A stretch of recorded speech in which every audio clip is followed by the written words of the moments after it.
Hello प्यारे investor, मैं हूं प्रेस शाह। आज हम बात करेंगे स्टॉक मार्केट के करंट सिनारियो के बारे में। हाल फिलहाल आप देखेंगे तो स्टॉक मार्केट में कंटिन्यूस डाउन ट्रेंड चल रहा है। निफ्टी 26,300 से लेके आज 23,500 के आसपास ट्रेड कर रही है। ऑलमोस्ट 2800 पॉइंट निफ्टी डाउन हो चुकी है। अगर इसी तरह मार्केट गिरता रहा तो आने वाले टाइम में एक भय का माहौल डेवलप हो जाएगा और घबराहट के मारे इन्वेस्टर भी मार्केट से दूर होना शुरू हो जाएंगे। अगर हम सोचें तो आज के दिन में डोमेस्टिक कोई ऐसा कारण नहीं है जिसके कारण मार्केट गिर रहा हो, इंटरनेशनल भी कोई ऐसा कारण नहीं है जिससे मार्केट गिर रहा हो, फिर भी मार्केट लगातार गिर रहा है। तो मार्केट मैं जब तक मेरे एक्सपीरियंस से समझता हूँ तो मार्केट हमेशा फोरकास्ट पे चलता है। अभी हाल ही में जो लास्ट क्वार्टर के रिजल्ट आए वो बहुत सारे इनलाइन थे, लेकिन जो आउट परफॉर्म करना चाहिए था वो बड़ी बड़ी कंपनियों के रिजल्ट को उन्होंने आउट परफॉर्म नहीं किया है। और जब कंपनी कोई आउट परफॉर्म नहीं करती है तो बड़े इन्वेस्टर और एफआईआईज डीआईआईज और ये सोचते हैं कि आने वाले समय में अगर अभी ग्रोथ नहीं है तो आगे भी शायद ग्रोथ नेगेटिव हो सकता है। तो उसको फोरकास्ट करते हुए निफ्टी 26,300 से लेके 23,500 तक आ गई है और आगे भी शायद ये फॉल जारी रहे ऐसा लग रहा है।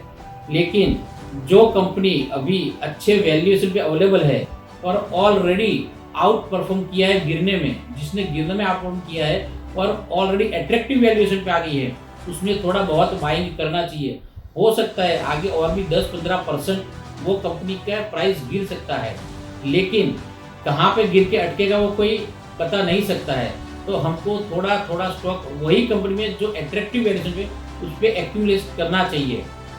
उसमें कई सारी कंपनियां अवेलेबल है और आगे वाले समय में अगर कोई भी नेगेटिव सेंटिमेंट ज़्यादा डेवलप नहीं होगा तो मार्केट हो सकता है और 200-500 पे निफ्टी गिरे, लेकिन उसके बाद में एक बार सस्टेन और स्टेबल होना शुरू हो जाएगा और धीरे धीरे एक्यूमुलेशन थोड़ा करना चाहिए। और अभी शॉर्ट टर्म पोर्टफोलियो बनाने की स्ट्रेटेजी को अपने को अपनाना चाहिए।